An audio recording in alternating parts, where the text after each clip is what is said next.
नमस्कार। चंपाबेन वसंतभाई गजेरा, माध्यमिक शाला अमरेली से बात कर रहा हूँ।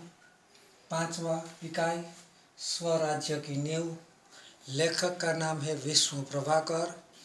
इस इकाई में लक्ष्मीबाई की बात की गई है। इसमें पात्र है लक्ष्मीबाई, मुंदर, तात्या जो है लक्ष्मीबाई का सेनापति है, जूही जो है लक्ष्मीबाई की मित्र है, रघुनाथ राव और सेनानायक। अभी हम इसके बारे में बात। विष्णु प्रभाकर का जन्म मुजफ्फरपुर जिले के मीरनपुर गांव में हुआ था।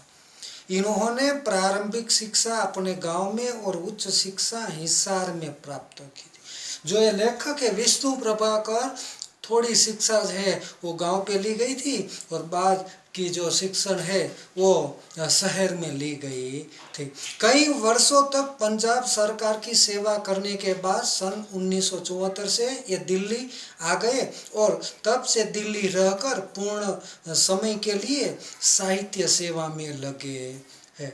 प्रस्तुत एकांकी स्वराज्य की नींव में प्रथम स्वतंत्रता संग्राम 1857 में लक्ष्मीबाई के त्याग और संघर्ष का वर्णन किया गया। स्वराज्य की नींव रखने में स्त्रियों की भी महत्वपूर्ण भूमिका रही है। अपना जो देश आज़ाद हुआ या होने वाला है उसमें जो मुख्य भूमिका है वो स्त्रियों की भी रही है। प्रस्तुत एकांकी के पात्र स्वराज्य की नींव के पत्थर है। ये जो पात्र है ये सब स्वराज्य के नींव के पत्थर बने हुए हैं, जिनके त्याग, तपस्या व बलिदान के द्वारा भले ही स्वराज्य प्राप्त नहीं हुआ, लेकिन वे स्वराज्य की नींव का पत्थर बनकर जनमानस में देश प्रेम व नव जागरण की भावना जगाने में अपनी सार्थकता समझाते हैं। अब हम इस इकाई है इसके बारे में बात करेंगे। रंगमंच जो वहाँ का मैदान है वह पूर्ण भूमि का दृश्य अंकित किया जाता है। कैंप कहीं फांसी लगा हुआ है। महारानी लक्ष्मीबाई के तंबू का एक भाग दिखाई देता है।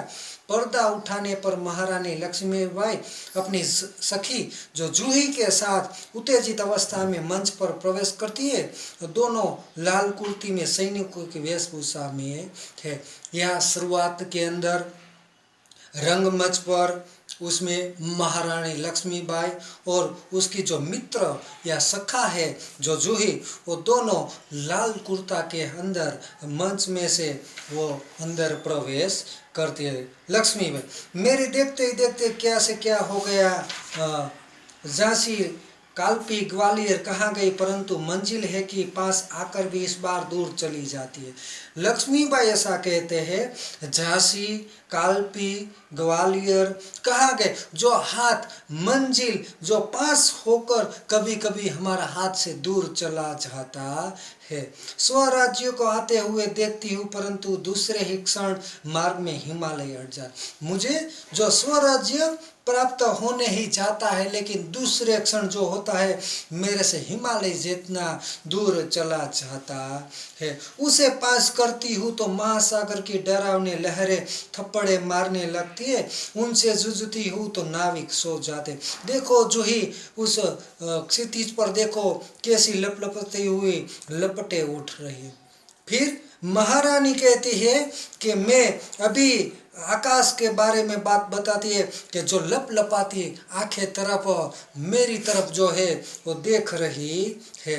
सारा आकाश धूम धकटाओं से छाया हुआ प्रलय की भूमिका है, लेकिन राय साहब है कि रक्त मंडल की छाया में ऐसो आराम में मशगूल है। जो राव साहब है वो रक्त मंडल की ऐसो आराम मौज शौक उसे कहते हैं, उसमें वो लगे हुए है।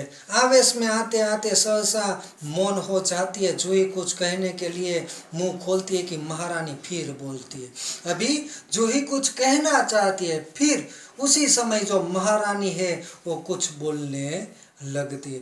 जूही जूही, मैंने प्रतिज्ञा की थी किसी कीमत पर भी अपनी झांसी नहीं दूंगी, लेकिन झांसी हाथ से निकल गई। जूही, मैं प्रतिज्ञा ले चुकी हूँ कि मैं झांसी किसी कीमत पर नहीं देना चाहती, लेकिन मेरे हाथ से झांसी है वो निकल जा सहसा अचानक तीव्र होकर, नहीं नहीं, झांसी हाथ से नहीं निकली, मैं अपनी झांसी नहीं दूंगी, मैं अकेले, लेकिन उससे क्या, मैं अकेले ही झांसी लेकर रहूं, मैं अकेली हूं तो क्या हुआ, फिर भी मैं जो झांसी है वो मैं लेकर ही रहूंगी। जूही, कौन कहता है आप अकेली है महारानी, आप तो गीता पढ़ती है, फिर यहाँ निराशा कैसे। जूही कहती है आप कौन से अकेले हैं, हम सब तो आपके साथ, आप गीता पढ़ती है तो आपको निराशा, निराशा का मतलब होता हताशा, आपको रहनी नहीं चाहिए। लक्ष्मी, मैं निराश नहीं हूँ, मैं जानती हूँ कि मैं झांसी लेकर रहूंगी, लेकिन क्या तुम नहीं जानती कि उस दिन बाबा गंगादास ने मुझसे क्या कहा था। मैं निराश नहीं हूँ, लेकिन एक समय जो बाबा गंगादास ने है उसने क्या कहा था मालूम नहीं तुम्हें। जब तक हमारे समाज में छुआछूत, ऊंच नीच का भेदभाव नहीं मिट जाता, जब तक हम विलास प्रिया तक के छोड़कर जन सेवक नहीं बन जाते, तब तक स्वराज्य नहीं मिल सकता। हम गरीब जो लोग हैं उसका साथ नहीं देते, ये सब हम छोड़, विलास प्रियता हम छोड़ नहीं देते, तब तक हमें जो ये स्वराज्य है वो नहीं मिल सकता। वह मिल सकता है केवल सेवा, तपस्या और बलिदान से। ये सब मिल सकता है, हम किसी की सेवा करें, तपस्या करें, राह देखें, बलिदान, हमें बलिदान भी देना पड़ेगा। लेकिन महारानी उन्होंने यह भी तो कहा था कि स्वराज्य प्राप्ति से बढ़कर है, स्वराज्य की स्थापना के लिए भूमि तैयार करना है, स्वराज्य की नींव का पत्थर बनना, सफलता और असफलता देव के हाथ में, लेकिन नींव के पत्थर बनने से हमें कौन रोक सकता, यह हमारा अधिकार। फिर जूही कहती है महारानी ये सब तो किसने कहा कि स्वराज्य से बढ़कर है, लेकिन सफलता और असफलता तो जो सब है वो तो भगवान के हाथों में है, परंतु नींव के पत्थर बनने से हमें कोई नहीं रोक सकता, यह हमारा अधिकार है। लक्ष्मीबाई मुस्कुराकर, शाबाश मेरी कर्नल, तुम लोगों से मुझे यही आशा है। शाबाश सेना पर, यह सब कहते कि तुम सबसे मुझे यही आशा है, जिस स्वराज्य की नींव तुम जैसी नारियां बनने जा रही है वह निश्चय ही महान होगा।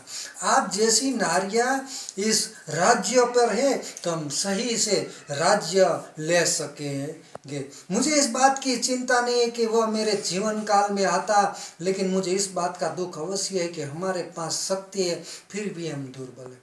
उसे चिंता रहती है कि जीवन काल में के, परंतु दुख एक बात का उसे है कि हमारे पास शक्ति है फिर भी हम दुर्बल जैसे लग रहे हैं। हमारे पास तात्या जैसे सेनापति है फिर भी हमारी सेना के अनुशासन नहीं। मेरे पास तात्या तोपे जैसे ग्वालियर के सेनापति है फिर भी व्यवस्थापन देखने को नहीं मिला। क्यों जानती हो, क्यों जानती हो तुम जूही? जानती हूँ महारानी, हम विलासते में डूब गए हैं। तभी मुस्कुराते हुए मुंदर का प्रवेश। जूही कहती है मैं जानती हूँ, इसका कारण क्या है, क्योंकि अभी जो सब है मौज शौक करने लगे हैं, इसलिए सब लोग स्वराज्य के बारे में भूल गए हैं। लक्ष्मीबाई, भाई साहब मैं किसी के लिए सरदार हो सकता हूँ पर आपके लिए तो नहीं। तात्या फिर बोलते हैं कि भाई साहब मैं किसी के लिए सरदार हूँ लेकिन आपके लिए तो मैं सेवक ही हूँ। लक्ष्मीबाई, तात्या मेरा मन कहता है कि यह मेरे जीवन का अंतिम युद्ध है, जीत हो या हार मुझे किसी बात की चिंता नहीं, चिंता केवल इस बात की है हमारी वीरता कलंकित हो न पाए। लक्ष्मीबाई ऐसा कह, तात्या मेरा मन ये कहता है कि ये मेरे जीवन का अंतिम युद्ध है, जीत हो या हार, लेकिन चिंता इस बात की है कि हमारा जो ये काम हो उसमें हमारा जीवन कभी भी कलंकित, हमारे शरीर पर कभी दाग न लग जाए। तात्या, भाई साहब वीरता आपको पाकर धन्य है, आपके रहते कलंक हमारी छाया को भी नहीं छू सकेगा, आज्ञा दीजिए प्रणाम। तात्या कहती है भाई साहब वीरता आपको पाकर धन्य है, इसलिए आप जो भी आपको वो कहता कि छाया जो है कभी भी छू नहीं सकेगा, आज्ञा दीजिए प्रणाम। लक्ष्मीबाई, प्रणाम तात्या, मैं सीधी युद्ध भूमि में जा रही हूँ, देर न लगाना।